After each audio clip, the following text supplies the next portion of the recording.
Hey guys, apa kabar semuanya? Selalu sehat ya? Di video kali ini, gue akan menceritakan sebuah film horor terbaru yang berasal dari Thailand. Film ini berjudul SLR tahun 2022. Mendengar kata SLR, tentu kalian akan ingat dengan sebuah kamera zaman dulu yang masih menggunakan roll film. Kalian tidak salah guys, memang benar cerita dari film ini adalah menceritakan di mana ada sebuah kamera gaib. Jika ada orang yang dipoto dengan menggunakan kamera tersebut, maka orang yang dipoto itu akan terkena kutukan yang sangat mengerikan. Yuk guys, kita langsung saja ke cerita filmnya. Dani adalah seorang mahasiswa fotografer yang sedang berusaha keras untuk mendapatkan nilai bagus agar dia bisa mendapatkan beasiswa. Pada hari itu dia mencoba memperlihatkan hasil foto kepada Profesor Aim. Dani ingin Profesor Aim mencoba menilai bagaimana hasil dari foto-foto model yang dia ambil. Sayang, dari hasil foto-foto Dani terlihat sangat buruk di mata sang profesor. Dengan foto seperti itu, semua orang pun bisa melakukannya. Profesor Aim lalu meminta Dani untuk datang kembali pada hari Minggu. Profesor Aim menyarankan Dani mencoba beralih menjadi fotografer dengan tema yang berbeda. Mungkin dengan mengganti tema baru, Dani bisa mendapatkan hasil foto terbaiknya. Dengan tertunduk lesu, Dani harus pulang dengan rasa kecewanya. Dani mempunyai dua sahabat seangkatan, yaitu Nami dan satu lagi kita sebut saja dia Johan. Pada malam itu, mereka berkumpul bersama untuk merayakan kelulusan mereka. Namun sayang, di antara mereka bertiga cuma Dani yang belum lulus dan masih harus berjuang kembali untuk mendapatkan beasiswanya. Tapi Dani tidak menyerah, masih ada kesempatan untuk Dani mendapatkan beasiswa. Singkatnya, dia kembali menemui Profesor Aim. Mereka janjian untuk bertemu di rumahnya si Profesor. Profesor Aim memperlihatkan mahakarya terbaiknya, sebuah gambar besar yang terlihat aneh. Profesor mengatakan kalau gambar tersebut nantinya akan dipamerkan di salah satu galeri ternama di Amerika. Di sini Dani lalu mencoba menawarkan kepada Profesor Aim mengikuti arahan dari sang profesor yang akan merubah tema foto menjadi fotografer dokumentasi dengan menggunakan kamera yang dimilikinya sekarang. Tapi sepertinya Profesor ragu dengan kamera yang dibawa oleh Dani. Profesor Aim lalu membawa sebuah kamera keramat andalannya.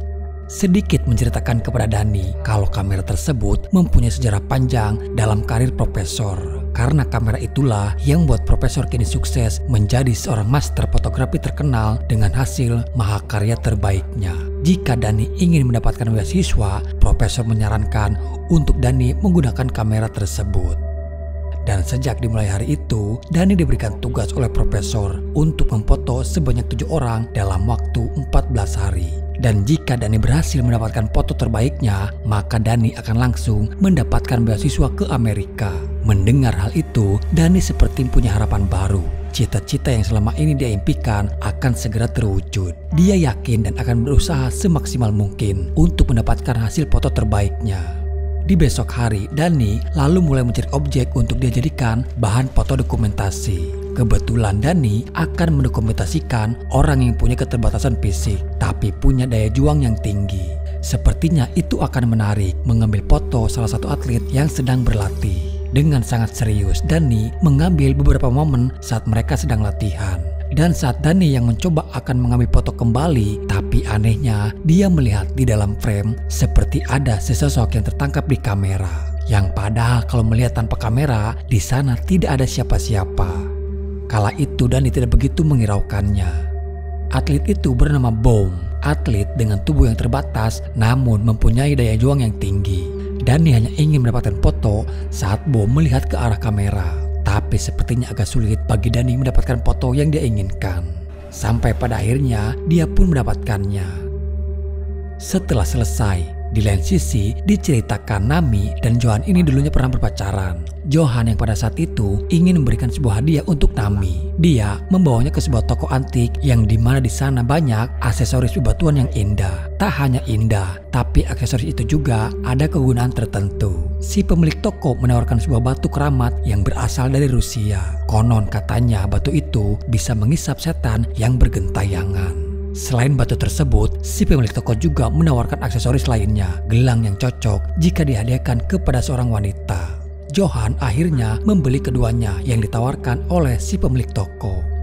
Di malam hari, Dani langsung mencetak foto hasil jepretannya. Sementara di lain sisi, Bom, seorang atlet itu yang dipoto oleh Dani, tiba-tiba dia merasa pada malam itu ada hal aneh yang tidak seperti biasanya. Setelah foto itu berhasil dicetak dan tak lama kemudian, terlihat Bom kini sudah tewas dengan lehernya yang sudah tergantung. Di keesokan hari, Dani masih mencari objek lainnya untuk dijadikan hasil foto berikutnya. Dia melihat ada seorang gelandangan, merasa kalau itu adalah objek yang cukup menarik. Dani mencoba untuk mengambil fotonya. Saat itu, Dani hanya mengambil secara candid, tanpa si gelandangan melihat ke arah kamera. Dan untuk hasil foto pertama, Profesor Aim terkagum melihat hasil fotonya Dani. Foto seperti itu yang diinginkan oleh Profesor, foto yang terlihat hidup dan mempunyai arti tersendiri. Profesor meminta Dani untuk terus melanjutkannya. Profesor yakin kalau Dani mampu memberikan yang terbaik. Betapa bahagianya Dani dengan pujian yang diberikan oleh Profesor, membuat dia semakin yakin dan bersemangat untuk meneruskan proyekan foto ketujuhnya. Dani lalu mencari objek lainnya, yaitu dua pasangan suami istri yang mempunyai sebuah warung bakmi terkenal di kota tersebut. Sedikit mencari info dari mereka, Dani juga lalu memfoto mereka satu persatu. Tapi lagi-lagi bayangan itu yang tiba-tiba selalu muncul. Setiap kegiatan foto yang Dani lakukan, Nami sebagai sahabat selalu setia menemaninya. Nami melihat kamera yang digunakan Dani, ternyata dia tahu kalau kamera tersebut dulu pernah digunakan juga oleh almarhum Janjira, teman mereka yang sudah tewas karena serangan jantung. Tak lama kemudian, Nami mendapatkan kabar dari Johan bahwa Bom yang kemarin diwawancari oleh Dani kini ditemukan sudah tewas gantung diri. Tapi dari tewasnya Bom yang dilakukan dengan gantung diri, menurut Johan tidak masuk di akal. Bagaimana caranya Bom bisa gantung diri sementara dia sendiri tidak mempunyai kaki? Nami pun mulai berpikir ada benarnya juga apa yang dikatakan oleh Johan. Di malam hari, ternyata memang benar adanya kalau kamera yang digunakan Dani adalah kamera yang terkutuk. Si pemilik warung bakmi yang dipoto oleh Dani, kini mereka seperti orang kerasukan yang tiba-tiba menyerang satu sama lainnya. Sementara itu, Dani juga merasakan gelisah yang terus saja mengganggu tidurnya. Nami lalu menemui Rini, salah satu teman dekatnya Janjira. Karena kecurigaan Nami, dia mencoba untuk mencari tahu latar belakang Janjira sebelum dia tewas. Janjira sendiri terobsesi dengan tesisnya untuk mendapatkan beasiswa, seperti yang dikejar oleh Dani pada saat ini. Setelah dia menggunakan kamera yang kini digunakan oleh Dani, Janjira mulai berubah, memperlihatkan keanehan seperti bukan Janjira sebelumnya. Namun sepengetahuan Rini, Janjira memang tewas karena serangan jantung. Nami masih menduga kalau ada yang salah di kameranya Dani. Nami lalu mencoba menghubungi Johan dan menanyakan soal Dani, yang kebetulan pada hari itu Johan sedang ada proyekan bersama Dani. Dani yang diminta untuk memfoto beberapa kliennya di kantor. Tak lama kemudian, Nami lalu menemui Johan. Dia juga membawa laptop bekas Janjira. Nami hanya ingin tahu lebih banyak soal Janjira. Dari isi laptop Janjira, banyak ditemukan berkas yang membahas soal makhluk iblis bernama Mammon, makhluk seperti monster. Sementara Johan menelepon Dani, memastikan Dani menggunakan kamera yang dari Johan untuk memfoto kliennya. Namun saat itu kliennya malah meminta Dani memfoto mereka menggunakan kamera film, kamera yang biasa digunakan oleh Dani. Hal yang ditakutkan pun terjadi. Semuanya sudah terlambat. Dani sudah memfoto mereka bertiga. Pose dari foto mereka yang melihat ke arah kamera. Dan di hari itu juga Dani langsung mencetak foto tersebut. Tak berselang lama, keanehan mulai terjadi.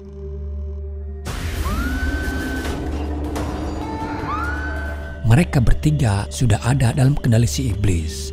Tanpa disadari, mereka bertiga diarahkan untuk melompat dari gedung apartemen.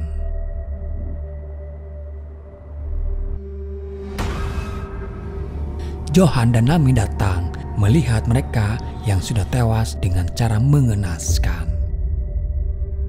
Mereka berdua lalu menemui Dani, membicarakan soal kamera pemberian dari Profesor Aim. Dari beberapa kejadian, orang-orang yang dipoto dengan kamera itu yang berakhir dengan kematian. Nami mengatakan kalau kamera itu bisa mengutuk seseorang.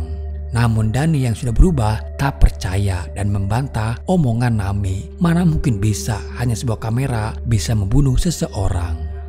Tak habis akal, Nami lalu membawa kameranya dan menuju kepada Profesor Aim. Nami yakin ada sesuatu di balik kamera tersebut. Nami menanyakan hal itu kepada Profesor Aim. Dia juga tahu semuanya setelah Nami menelusuri kematian Janjira. Kamera itu sudah memakan 6 orang korban lainnya saat masih dipakai oleh Janjira. Hingga berakhir Janjira sendiri pun tewas. Nami hanya ingin tahu di mana Profesor Aim mendapatkan kamera tersebut. Profesor Aim tidak percaya hanya sebuah kamera bisa membunuh seseorang seperti apa yang dikatakan oleh Nami. Bahkan Profesor menentang Nami untuk memfoto dirinya sendiri menggunakan kamera itu. Tapi saat itu, Nami yang akan mencoba memfotonya, dia melihat gambar background yang di belakang Profesor bergerak dengan sendirinya. Dan itu malah membuat Nami menjadi ketakutan. Nami berusaha meyakinkan Dani untuk tidak lagi menggunakan kamera tersebut. Nami yakin kalau kamera itu adalah sumber permasalahannya. Tapi Dani tetap dengan tujuannya, yaitu mendapatkan beasiswa ke Amerika.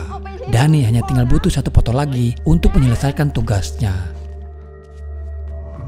Dan di malam hari, Dani kini selalu dibayang-bayangi oleh sosok iblis yang terus saja mengantuinya.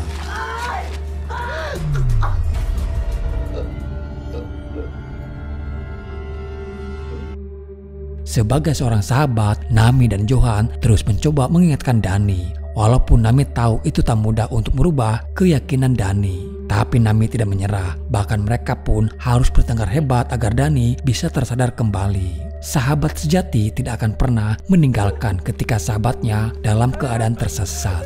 Dengan terus berusaha, Nami dan Johan akhirnya Dani pun tersadar kembali. Apapun yang terjadi, Johan dan Nami akan selalu ada untuk Dani. Saat itu Dani tak sengaja melihat gelandangan yang pernah dia foto sebelumnya. Namun Dani terkaget, ternyata gelandangan itu tidak mati. Dia lalu kembali ke studio untuk melihat hasil cetakannya. Dan ternyata saat dipoto, gelandangan itu tidak melihat ke arah kamera. Di sini Dani baru tersadar kalau kamera itu tidak akan bisa mengutuk seseorang jika orang yang difotonya tidak melihat ke arah kamera. Johan teringat kepada seseorang penjaga toko barang antik yang sebelumnya dia pernah bertemu. Kebetulan orang tersebut tahu banyak soal hal gaib. Mereka bertiga menceritakan semuanya kepada si penjaga toko itu. Menurut informasi yang didapatkan si penjaga toko, apa yang terjadi kepada Dani itu adalah salah satu cara praktek pemujaan setan. Profesor Aim adalah salah satu pengikut si iblis. Dia juga mengatakan kalau lukisan yang ada di tempatnya Profesor Aim itu adalah sarang di mana iblis berasal. Dia juga tahu soal Dani yang terperangkap dalam perjanjian dengan si iblis. Dari isi perjanjian itu, Dani harus mencari tumbal sebanyak 7 orang. Dan jika Dani tidak bisa memenuhi permintaan itu, maka Dani sendiri yang akan menjadi korban selanjutnya. Besok adalah hari terakhir di mana gerbang neraka akan dibuka. Dan Dani harus segera memenuhi permintaan tumbal si iblis. Tapi untung saja si penjaga toko itu mempunyai gelang penangkal iblis. Dia meminta Dani untuk memakai gelang tersebut dan jangan sampai terlepas jika Dani ingin selamat. Dia juga meminta kepada Johan untuk memanfaatkan batu penghisap iblis agar mereka terhindar dari serangan para iblis. Sudah tidak ada waktu lagi bagi Dani dan akhirnya dia memilih akan menghadapi Profesor Aim sendirian. Dani merasa bertanggung jawab dengan apa yang sudah terjadi. Berawal dari Dani sendiri dan Dani juga yang akan mengakhiri semuanya. Walaupun tentunya Nami dan Johan tidak setuju atas keputusan Dani, tapi dia tidak mau jika harus ada korban lagi selanjutnya. Di studio, di balik lukisan itu, Dani akan memfoto dirinya sendiri. Namun tiba-tiba datang Profesor Aim. Dani mengatakan akan menyelesaikan tugasnya yang sudah disepakati bersama Profesor Aim dengan menyerahkan tumbal sebanyak 7 orang. Dan kini Dani hanya butuh tinggal 1 orang lagi untuk menggenapi semuanya. Dani melakukan semuanya itu semata-mata untuk penembusan dosa yang sudah dia lakukan. Walau bagaimanapun, secara tidak langsung Dani sudah membunuh ke-6 orang itu yang sudah menjadi korban. Tapi Profesor Aim mencoba untuk membujuk Dani kembali. Di saat Profesor sedang lengah, Dani langsung menekan tombol kameranya. Dia terus mencobanya kembali dan akhirnya dia mendapatkan bidikan mata si Profesor. Dani lalu segera keluar dari sana untuk menemui mereka. Tapi tidak mudah bagi mereka untuk bisa keluar begitu saja. Para korban yang dulu pernah mati terkena kutukan itu, kini mereka bangkit kembali.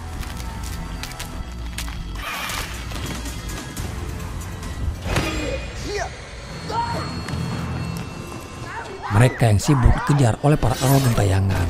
Dani harus terpisah dengan Johan dan Nami.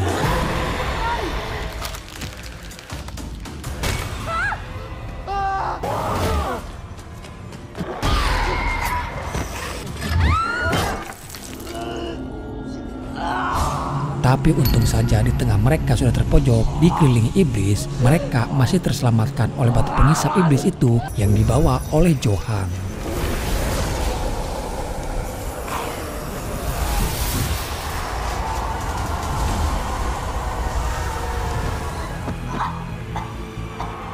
Sementara di dalam lukisan, tiba-tiba terdengar ada suara auman yang mengerikan. Tak diduga, ternyata itu adalah iblis Mammon yang kini menjelma menjadi sesosok monster dan menyerang Dani.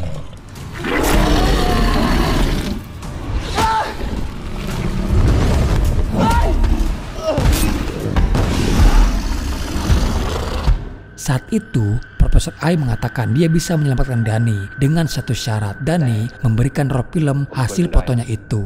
Karena kita tahu Profesor Aim juga di sini belum aman. Karena Dani berhasil menangkap fotonya Profesor di saat dia melihat ke arah kamera. Tapi Dani lebih memilih menyerahkan dirinya masuk ke dalam tubuh si monster.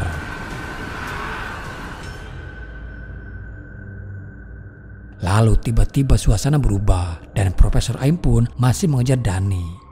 Bahkan kini Dani diperlihatkan Nami dan juga Johan. Seolah-olah yang mendekati Dani itu Nami meminta kepada Dani untuk memberikan role filmnya. Tapi Dani tidak bodoh untuk memberikan role film itu begitu saja. Dani juga tahu kalau dia bukanlah Nami yang sebenarnya. Dani memberikan role film yang berbeda, sedangkan role film yang asli ada di tangan Nami yang kini berada di luar. Tidak membuang waktu lagi, Nami lalu mencetak foto hasil jepretan Dani. Dan di saat bersamaan, Profesor Aim pun yang terkena kutukan itu, yang membuat tubuhnya kini terpaksa untuk masuk ke dalam lubang neraka bersama dengan Dani di sana.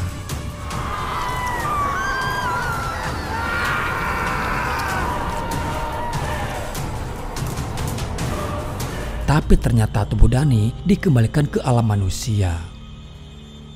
Tak lama kemudian, Nami dan Johan datang. Tapi sayang, Dani sudah tak bisa terselamatkan lagi. Karena jiwa Dani yang sudah diambil oleh si iblis.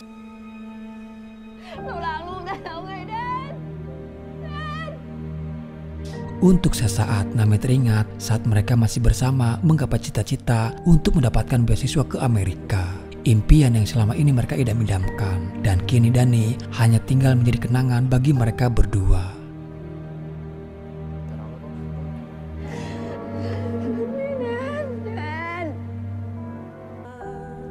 Oh, ternyata Dani masih hidup guys. Sorry ya, salah nebak, kirain tewas. Lupa kalau tumbal itu tertukar dengan Profesor Aim. Dia yang terkena kutukan karena Dani berhasil memfoto si Profesor.